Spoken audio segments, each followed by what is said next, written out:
All right, peace and much love, Zin Uru here. Welcome to the latest installment of Message from the Minister. I am Zin Uru, and this week's message from the Minister is titled, All of It I Am. All of it is all of it I am.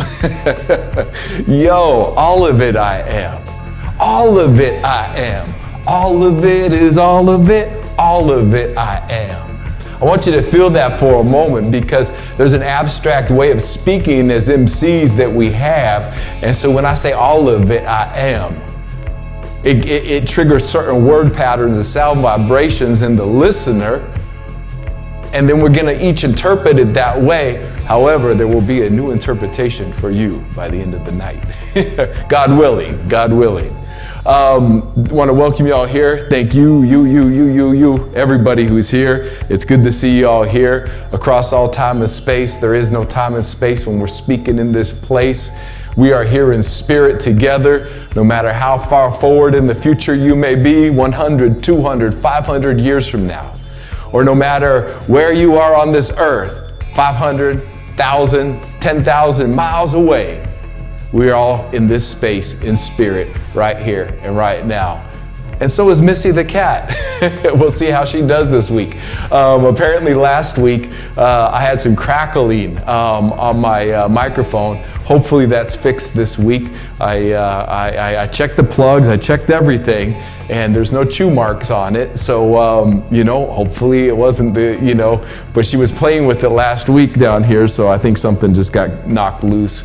I have a little corded lapel mic, if you see that, so I can get a good, clear conversation going.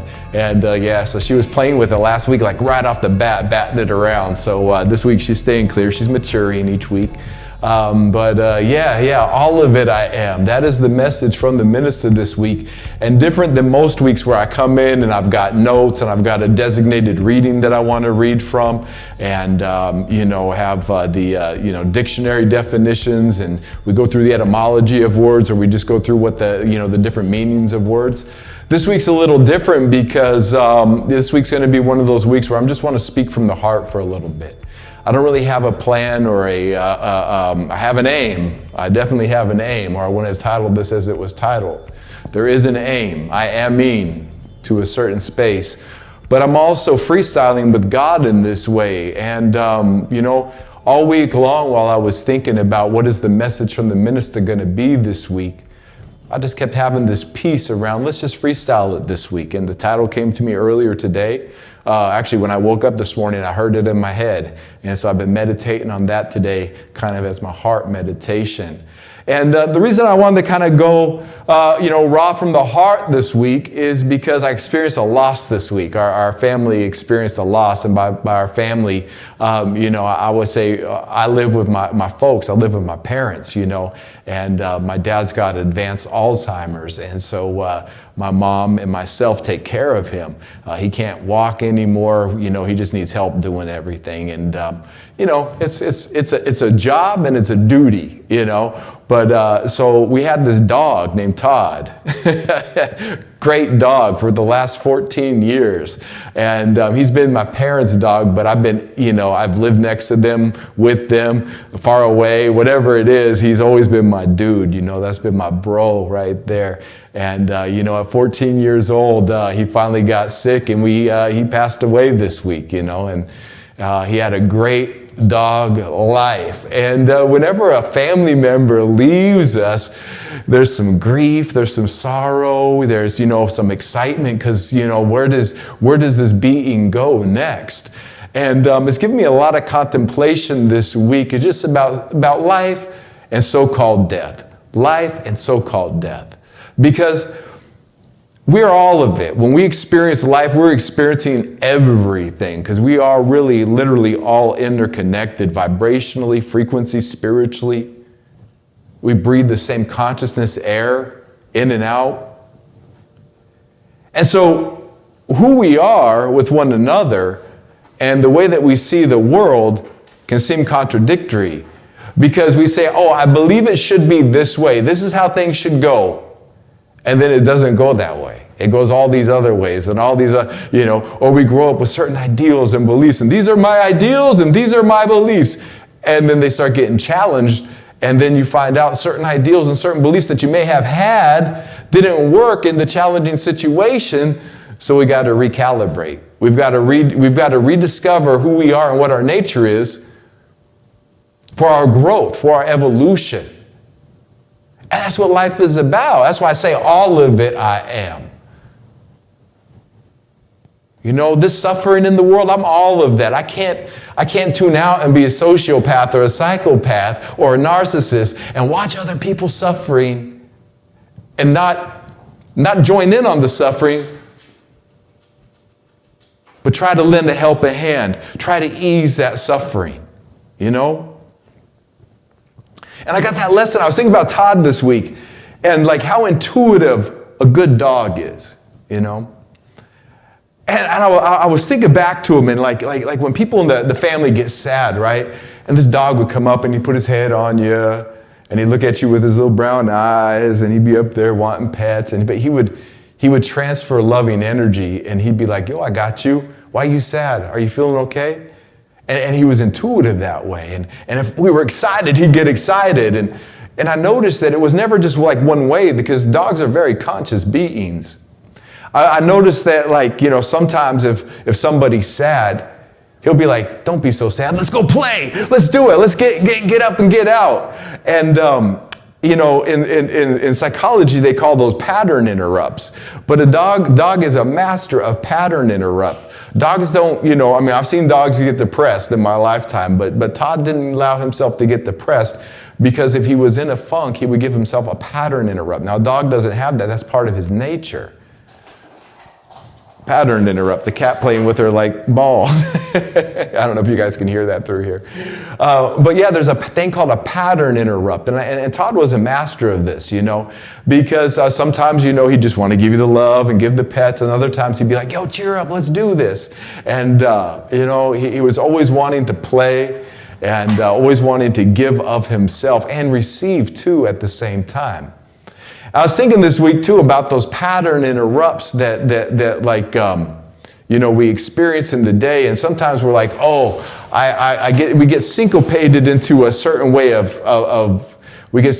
remembering Todd right now, so I'm struggling with words because I want to talk about him and on all these lessons, but there is an actual direction that is beginning to form and beginning to take shape right now, especially with this pattern interrupt. Because in life, when death is certainly a pattern interrupt.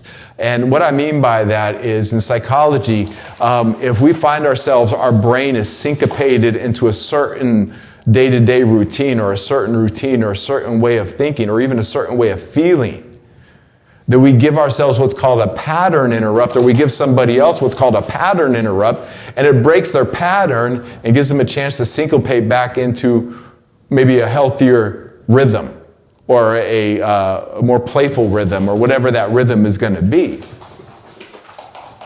This cat is so wild. So much to say. So those pattern interrupts this week, dealing with the death of Todd or the transcendence of Todd. The word death is an illusion. Because during that pattern interrupt of just going into our day-to-day living here at the house and our certain routines and the things that we do, to experience that heaviness of heart, to experience the shedding of tears and the grief and the joy of remembrance, and that, just all of those emotions that you feel when someone you love dies. And I was thinking back what a pattern interrupt that was for my life right now, and way to start the new year. Right at the end of almost towards the end of the 18-day Divine Performance Challenge. And, I was just thinking, man, what a noble being to affect my life in such a way that this little puppy has inspired me to be a better man and to, just be a better human in this world. And I realized that, animals teach us a lot about humanity. And I grew up in a Baptist church. I grew up in this Baptist church, and they didn't Like there was actually a debate. Now my mom didn't teach me this, but in the church, like there would be a debate if animals had souls, or, because, they had this like animals were almost not even living beings in that form of like Christian church, right? And not to diss any Christian church. It's just I grew up in a very strict Baptist church. And even before that, the evangelical church was this misinterpretation of the biblical text and the words of Christ. Dogma over truth, But it is truth over dogma, to be clear. So growing up in that space, I had this dog that I grew up with, Sunshine, and she was my sunshine, right? I named her Sunshine. She was my best friend growing up until my brother came along, and then Sunshine and my brother were my best friends growing up. And, Sunshine was this great dog. I put my arm around her. If I was in trouble, she was my friend. She was my companion. She was my just everything, right? And, she was a living being whom I loved and who loved me back. But I'm going to church and they're telling me that the dog's not a living being. Hey, hold on, you. Come on. Let's leave that alone. Let's have some boundaries here. Healthy boundaries, Kat.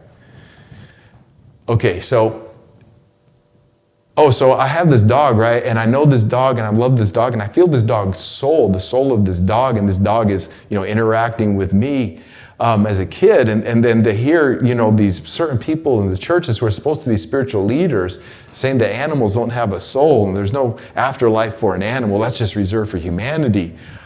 I was just like, man, I remember being so angry about that and being like, no, that's not true, but not having the words to articulate, certainly not the authority to articulate, but knowing that it was wrong.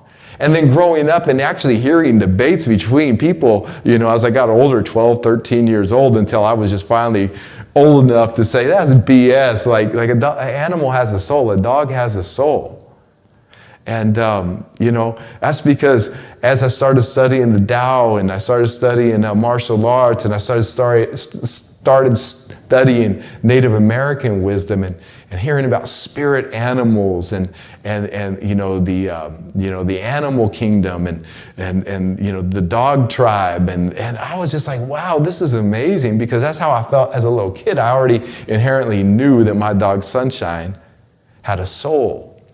And that dog was my best friend. And I remember when she died, it was a lot like with Todd just passing. It was tears, it was cleansing. It was my first time really experiencing death of a loved one. So it was much harder in that way but I also learned that when we love something, we truly do let it go. And this was the greatest lesson from Todd that I want to share right now. I'm just kind of freestyling this today, so hopefully you can follow the pattern that's happening here. So this week with Todd, as all the love that I've had for this dog, this is my buddy. We go out playing, we go out walking, we sit in the sunshine together. He gets pets and belly rubs. He makes me laugh. He was a comedian. He had jokes. This dog had jokes. And just all of the life that he brought and all the love that I got for this guy, right? And so I never questioned, like, do I love this dog or not? Like, I felt that love. But now being 48 years old and with more life experience, and I've experienced the death of loved ones and certain traumatic situations in my life, of certain events that just die and relationships that die and those type things, and learning how to let go there. While I was sitting with the grieving process, and still am, sitting there with the grieving process with Todd, I was like, wow, it really is a seed. Love really is a seed, right? And that love from Todd, while he was in the body, he was still in his own seed. He was still the seed in the body. And this is us too. This is, that cat just jumped like 4 feet in the air. Yo, you gotta quit being a distraction, cat. Okay, so we have this love that's in us, right? And we have this seed that's in us that's a love.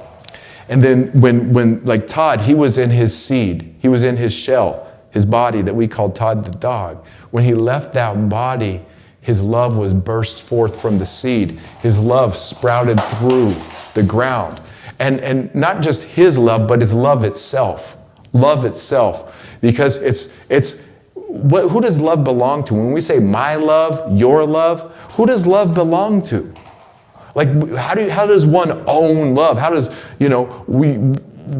what is that? Love is a force. It's an energy. It's like, who owns water? Does anyone own water? No, you can't own water. You might be the caretaker of that water for the moment, like a loving energy flows through you. You're the caretaker of that loving energy to cultivate and pass through and pass on. And so when his seed, when he left his body and that seed sprouted forth, I felt that, like, I was just like, and I felt like what real love is, and the love that him and I specifically had as my buddy, man. That dude was that was like my just for so long, 14 years, right? And so when that love springs forward and that love springs out, it becomes the living being, and then the dog, the cat, whoever the being is, enters into the spirit realm. And I was like feeling into it last night. I was sitting there just like meditating and feeling into that spirit animal side of him, right? And what that love and what the greater energy becomes after leaving the shell of the body. If you want a little deeper study of this, go ahead and read The Seventh Sense in the Gospel of Hip Hop, The Seventh Overstanding, The Seventh Sense. This is where we are seeds planted in this dark world. This is where this is coming from. But this is a realization of the philosophy and then seeing it in real time, in real life like that. And so I was sitting there, I was thinking, this dude was an urban wolf, man. This dude was like a suburban wolf out here, right? Like this dog was just built for this kind of environment. And I was like, all of a sudden, I felt his empowerment behind me. I felt him behind me and integrated into me in such a way that since he's no longer walking with me in the little body he had, he's now walking with me in the energetic. Whoa. Dude. She was sleeping until I started this. So that spirit being of Todd is now walking with me energetically as a spirit guide. So I started thinking about a lot of the attributes of Todd, right? And of dogs in general too. I've had other dogs. And I was always thinking something about dogs and their loyalty, right? That their loyalty to the ones they love and their willingness, most dogs, or my experience with dogs is their willingness to step in front of somebody when danger's there. Their willingness to jump right in front of you and take the danger head on. And I've always laughed at dogs, like how they be like they say like men are like dogs and women are like cats. Feline is very feminine. Dog, I don't want to bark too loud and scare the cat, get her more wild, but dogs are more like men and cats are more like women. And so let's think about Todd, it's a really good personality, really chill dog. But when we'd be walking and another stray dog would come running up on us, he'd be like, boom, you ready? Is this what we doing now? Come on, let's go. What, you want some of that? Come on, let's go. And then it was like instant, like he'd be like, boom, you ready? Let's go, we doing this, come on. And I was like, yo, come on. I'd calm down because you don't need dogs fighting, right? But then after it was calmed down, the other dog would run off, or, we'd just be walking. Todd would just be walking like nothing happened. And it was such a trip because he doesn't hold on to the past. The animals have this great gift that they don't hold on to the past in such a way. They can be traumatized, so the past does affect an animal. They can be loved, and the past affects the animal too. But their ability is very Zen-like in the way of letting go, in the way of being unattached to an event. Just like that fight or that argument with that other dog, right? He wasn't attached to it, but he was ready to go and protect and defend. And, he was ready like that. And I was just like, it reminds me of my bros growing up, especially when you're young and full of testosterone, man. It'd be just like, you'd be out at a party or something, you'd just be out in public somewhere or at school or whatever, and my dudes will know this, and you just be going along, happy like the dog walking, and then something happens, like, you ready? Let's go. Let's do this. We're doing this. And it's just a part of aggression, right? And it's healthy aggression too, because look where we live. We got houses to build. We got things that need strong arms. And I'm not an advocate of fighting, but I'm also not an advocate of being a wuss. And, back in the 80s, we used to grow up fighting. And I don't know, I've been listening to a lot of younger guys coming up here. This was part of the lesson right here that I wanted to pass on from this week, from thinking about Todd, the dog, and just the masculine nature of a dog. And the masculine nature of being a man too, right? And I was sitting there thinking like, I've heard so many younger dudes on YouTube channels or whatever talking, and their shoulders are down like this, and they're always kind of, oh, hey, and they're talking so feminine now. And man, I ain't dissing nobody. I grew up in the 80s. There was dudes who talked feminine. There ain't nothing wrong with that. It's two-spirit nature, right? I'm not dissing nobody talking feminine. There's men who naturally talk feminine. But I'm noticing that there's not the counterbalance of men who talk masculine coming up. And the tones of the voice that come out of being a man. You see, creation is vibration. And the man has a deeper voice for a reason. Because we are here to affect the vibrational frequency of our environment in such a way through our vocal cords. And so when a woman is up here talking like this, she can and some women have deep voices, and some men have high voices. Mine goes all up and down, especially when I get excited. My voice gets real high, right? But it's that bass in the voice. You better take that bass out your voice. That's what they used to say. Like, I remember when my voice was changing, and my uncle said, you better take that bass out your voice, boy, when you talk to me. And this is kind of an old saying. But, men need to get back into the calmness and the bass of their vocal tone and not be embarrassed of that. It's nothing aggressive about it. You see, because just like Todd, his nature was to protect. And when a man's nature is to protect his tribe, then that tribe don't get dissed. And there's just something going on in the media right now in social conditioning and social engineering.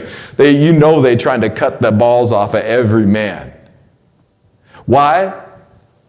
Well, how much easier is it to take over any society, any tribe, any culture, any group of people when the male has been demasculated?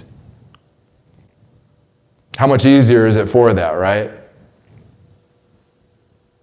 And I don't think this conversation, because people hear this conversation nowadays and they're like, oh, wait a minute, are you saying all that male oppression for all these years? Man, you bugging. You bugging, like for the women out there, like that. There's feminism and women's rights, no doubt, that needed to be heard and still needs to be heard to this day. But the overbalance and the we've just been nothing but bullied our whole existence. No, you ain't. I know, I've lived for 48 years. I ain't seen it like that. You ain't seen it like that either, but the media is telling you how to see it, and you see it like that, so you make believe it like that, and it's got to go. We've seen the decimation of the family itself, of our community itself, of our power, of the power base of the people being attacked on the daily by these institutions. And what are we supposed to do about it? Sit around and do nothing, just let it happen?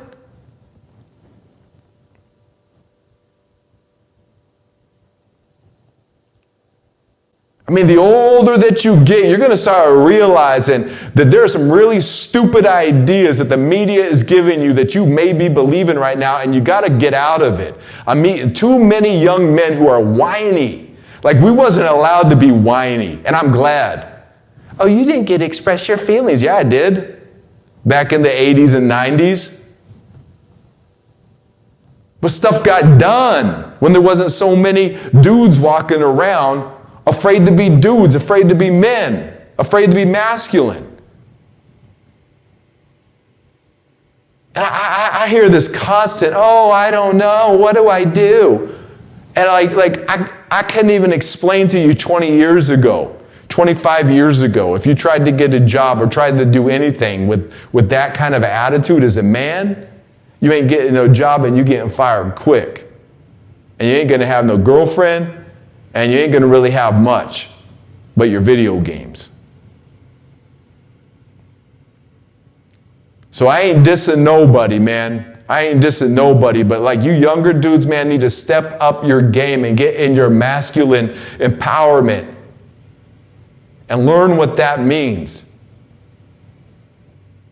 That's why things ain't getting built right.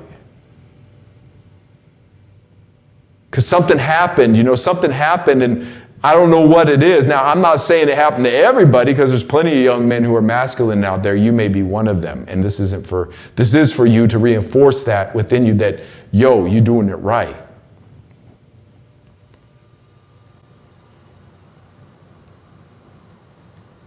But these movies are going to make you think that acting in your feminine is going to get you far in life, because these dudes be acting all feminine in the movies and the television shows. And that might look cute on TV, but it don't work in real life. That's why we see so much imbalance out there in real life. I'm not saying you can't have feelings. I'm not saying you don't have emotions. I cried plenty for Todd when he passed this week. There's like a hole where he used to be, but it's being filled with the wholeness of what he is now, as I'm overstanding that transmutation that he's gone through. And that we all go through to some degree and some level, but you want to be loved. You want to be of a noble character, so that when you do go, somebody actually loves you, and a group of people will actually miss you. And that love that you are can grow in their heart and spring forward. It can hip hop into its own existence. And you can't fake that. You can't pretend that. You can't even make it happen. You got to be that character that people actually respect and love. And there's only one way to do it, and that's to be it. And there's no not knowing it. You either are it or you're not. If you're going to go around, all life, nobody's going to love you. And I'm serious about that, especially as a man. Ain't nobody going to love you if you're going around in life all scared all the time. Maybe your mom loves you. Maybe your sister. And that's it.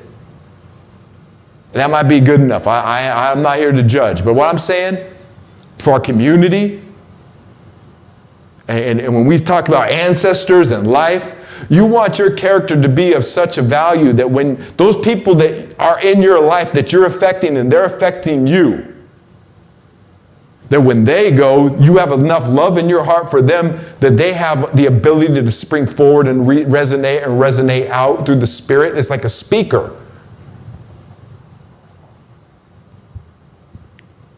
Like Todd's seed, when he left the body and the Spirit went here in my heart, and I felt the heaviness in the heart, and it went boom, boom, boom.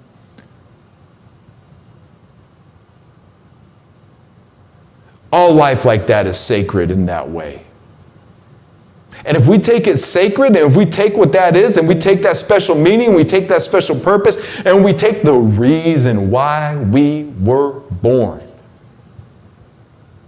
You can't fake love. A lie by its very nature doesn't exist. It's either real or it's not. You can be good. You can do the right thing, but you can't fake love. And that was a lesson I learned this week. And maybe not a lesson that I didn't know, but it just was so reinforced and so present and so vibrationally out there.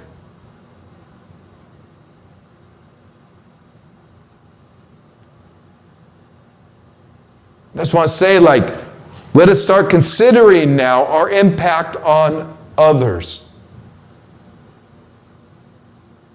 What is our humanity that they're trying to take, and why are they trying to take our humanity? What is so dangerous about our humanity?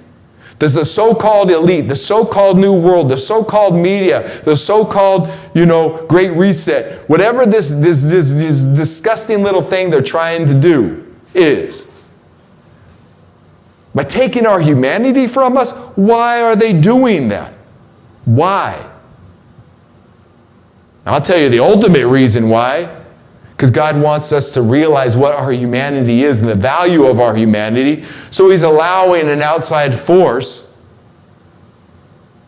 to come at our humanity so we can realize the value of our humanity and be reborn and never take our humanity for granted again. And maybe these things go in cycles, you know. The Hopi say this is the fourth world. That we're in the fourth world. There were three before this. The Creator destroyed. The Hopi have this in the prophecy that we're entering into the fifth world.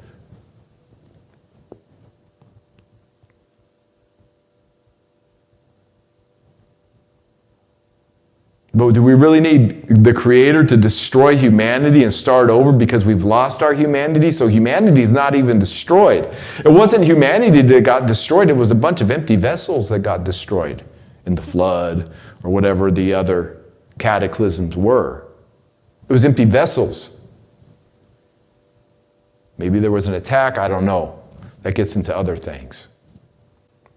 But when it comes to our soul and our humanity and what is a lesson, why would God allow such a thing to happen as what's happening in 2022 and in these times? It's because we have to reignite the torch of what it means to be human. All of it I am. I think about how many times we fragment our reality by not embracing all of it. We don't have to condone it. We don't even have to like it. But we should embrace all of it, especially what's happening to us directly. Because when we live in denial of what's happening to us, we still have to live with the consequences of living in denial. It's physics. If we're going to live in denial of our humanity, then we're going to literally live in denial and experience what the consequences of living in denial of our humanity. That's what's happening. And at 48 years old, I've seen it and watched it happen. We had more humanity back in 1980 and 1990 and 2000. We're more conscious now. We're more aware now in 2022, but we had more humanity in the 80s and the 70s. You can hear it in the music. There's soul in the music. That's why it's called soul music. And you go back and you feel the humanity. So don't mistake consciousness for humanity, because we're more conscious now. We're way more aware now of our existence than we were back in 1985. And not everybody, there were some very aware beings back in 85. But I'm telling you, as a collective, we're way more conscious now. But somehow through our consciousness, we're losing our humanity?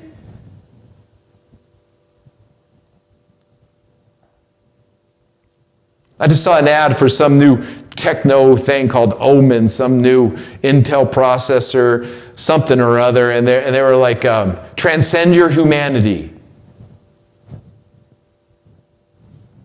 I literally just saw that like moments before. I was listening to a nice song, kind of get myself in the mood for doing a message from the Minista, and this ad pops on YouTube right away. But it grabbed my attention because there was something, I was like, what is this message? And they're saying, transcend your humanity at the end. A robot tells you to transcend your humanity by plugging in to virtual reality. That is the lie of the devil.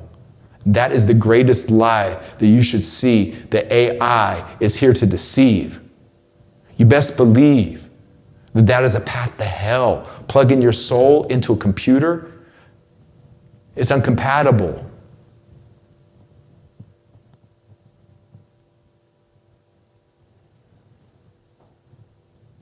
I don't know why they're doing it, other than I know why it's happening.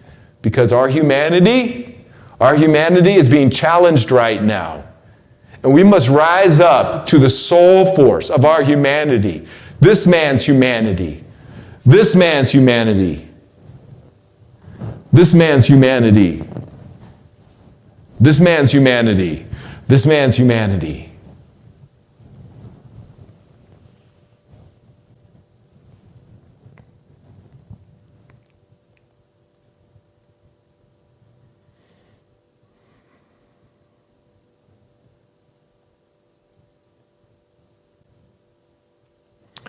We have been so thoroughly lied to about who and what we are. But at the same time, we've also had the truth available this whole time. Literally. And so, if they're lying to us and people are deciding to believe the lie and follow the lie and study the lie and ignore the truth, whose fault is it then? Is it the devil's fault that you're listening to the devil? Is it the devil's fault that people are listening to the devil? Is it the devil's fault that people are deceived by the devil when they've been told better and they know better, but it was more comfortable to live with the devil than to live with God? And what is God? What is God going to point us to? God's going to point us right back to our humanity. And what is our humanity? All of it I am. Our humanity is the collective experience of humanity itself. The war, yeah, I'm all of that. The love, yeah, I'm all of that. The destruction, yeah, I'm all of that. The debauchery, yeah, I'm all of that.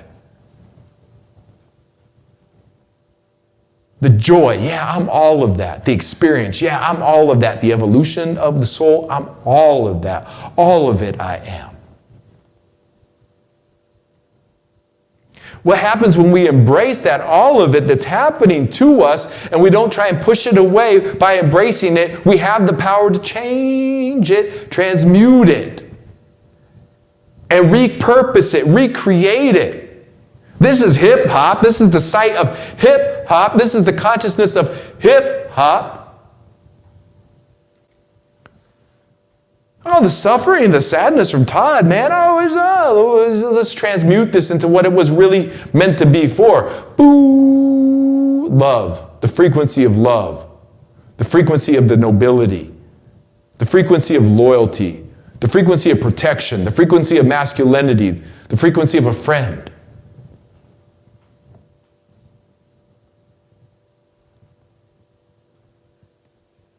All of it I am all those frequencies too.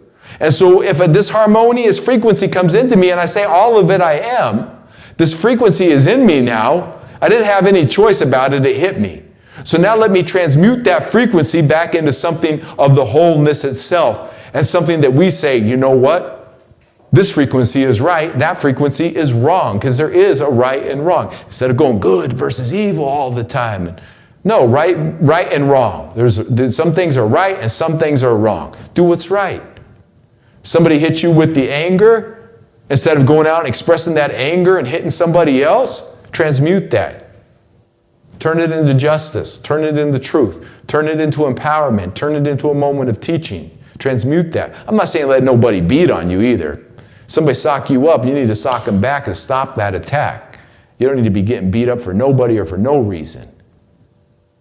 What I'm saying is that people are going to come at us with certain energies, especially on this spiritual path, especially when our humanity, how are we going to get them back to humanity if we're acting anti-human like they are? The devil is an anti-human. Building the story on sex and violence. Sex and violence, you got to listen to all the Teachers catalog to really know. You got to listen to all the Boogie Down Productions. You've got to listen to all the KRS-One albums. And you got to listen to them in order sometime. Just do yourself a favor and go from Criminal Minded to By Any Means Necessary to ghetto music to, edutainment to, or I think, what's it called before edutainment?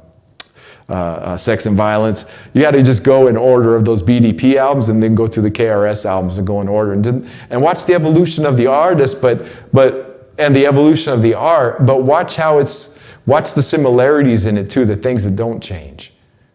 Hardcore beats, hardcore raps, right? And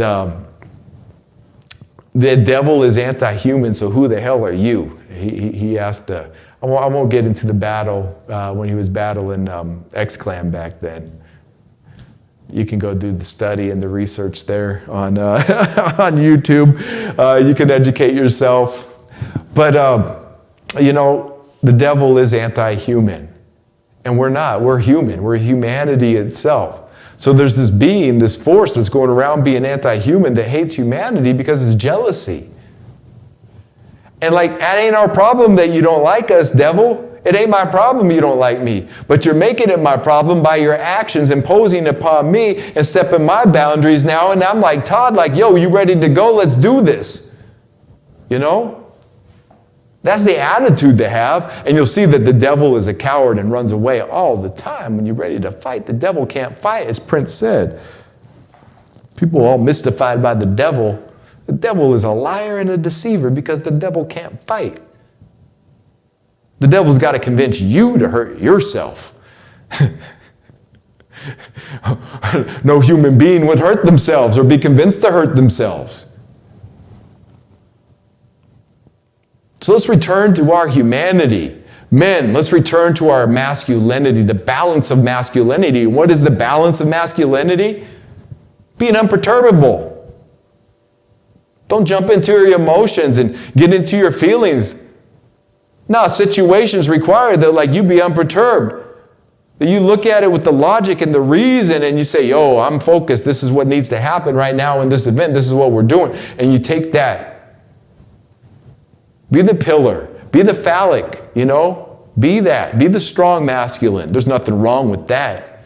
In fact, there's everything right with that. And women, get in your femininity.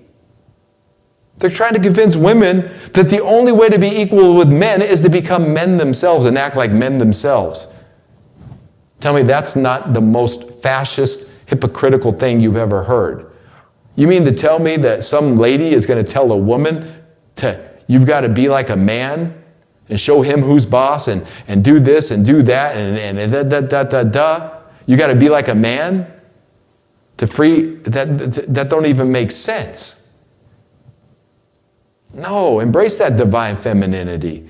And feminine can build and do everything too. I ain't saying there's anything, but you got to notice something, especially if you're a man. They want to take that masculinity away, and then they want to make women get into their masculinity and call that femininity. And everybody's running around confused and don't know which is up and which is down and which is in and which is out and which is right and which is left, and which is right and which is wrong, and which is good and which is evil. They will call good evil and they will call evil good. And I'm not calling no group of people evil, and I'm not calling no group of people good. God is good. You want to get right down to it? God is good. And anything we do of God is in God's goodness.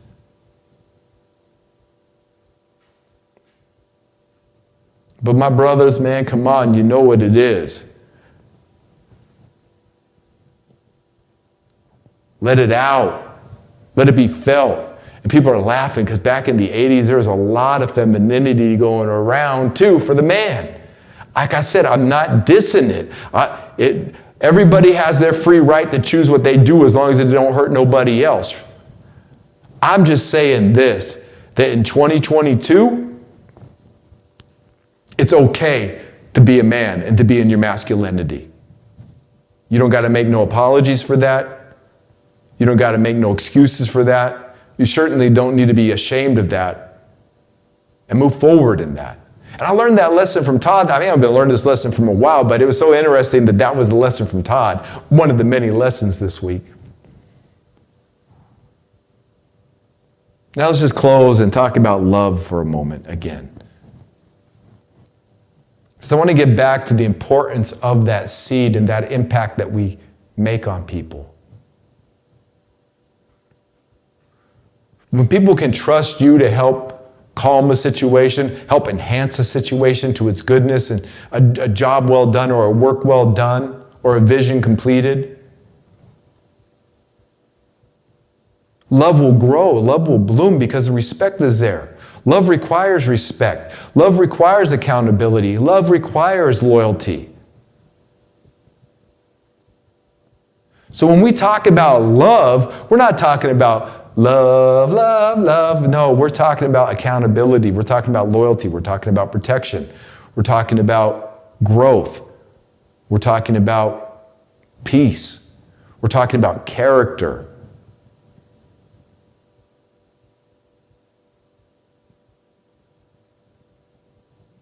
If somebody says, oh, I love this about that person, they're talking about an attribute that they attribute to love. The love becomes the energy of respect that's going between these two beings. It's a frequency. The love is a frequency that's happening, and it doesn't belong to nobody. Just like the oxygen, the air don't belong to nobody. The water don't belong to nobody.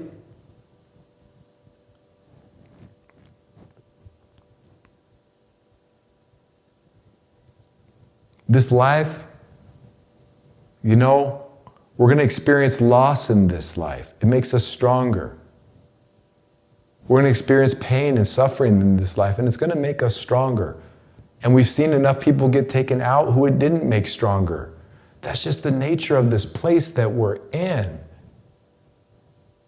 They call it survival of the fittest, but the fittest ain't always the strongest physically. It's the intelligence. And it ain't even the smartest people either. It's the heart intelligence. It's what this is saying. It's what the heart's saying. Are we listening to that? Are we listening to the voice of God? Are we listening to the voice of love? Are we listening to the voice of truth? Really, truth is the only thing that there is. A lie, by its very nature, doesn't exist. If somebody lies, by its very nature, it never happened. It doesn't exist. Now, the consequences may happen, or the distortion happens because somebody might believe the lie and start basing their life around that lie. But that lie never takes life. It's always just distortion. And distortion just automatically says the frequency was whole, it got distorted. The frequency was structured, it got destructured for a moment. But its true nature is wholeness. Its true nature is harmony. The true nature is structure. It's not destruction, because even destruction is another form of creation. What we call death, what I call banga, it's not death, it's just another transition into life. Todd didn't die. His energy sprouted forth from the seed.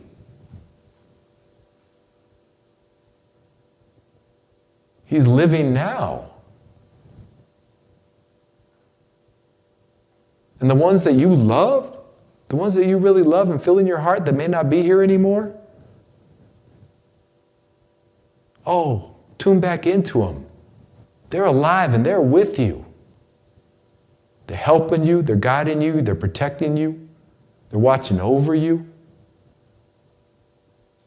What people call angels, that's really the ancestors. And really, really wrap your mind around too, because our ancestor is water. Our ancestor is air, and our ancestor is our great-grandfather too.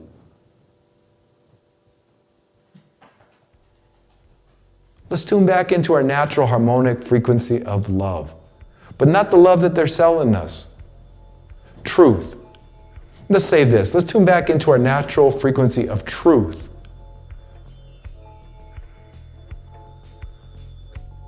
And love will automatically be there in truth. We get back to our frequency of truth, our masculinity is right there. The femininity is right there. We get back into the truth about anything. The truth of God is there. Because remember, a lie by its very nature doesn't exist. It's anti-human, is a lie. What is the truth is our humanity. What is the truth is that harmonious being of a human being that we are. And the more we can start syncopating with one another, and the more of us that start waking up to this, those anti-human, they just disappear. It just goes away. They can't stick to their narrative. They have to let go of their narrative once the truth is out there.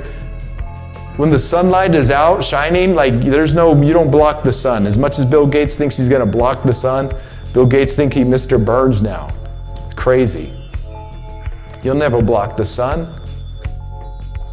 You'll never block the light of God. And remember, my nobility, the light existed before the sun. That's the light of God that we're talking about. That's the true Son of God, is the light of God. The light that existed before you or me, in these bodies at least. I am that light that existed. I am all of it that existed. All of it I am. And when I've embraced all of it, I've been able to change those things that need to be changed, enhance those things that need to be enhanced. Love that which needs to be loved. Said that which needs to be said. Express what needs to be expressed. And there it is, my nobility. Peace and so much love to you while you go forward in your week. See, that word week. As you go forward from here on out, as you just, peace and much love to you, my nobility, as we go forward here on out, walking in health, love, awareness, and wealth, peace and prosperity, joy, love, thanks, forgiveness, freedom, and truth. And there it is. Hey!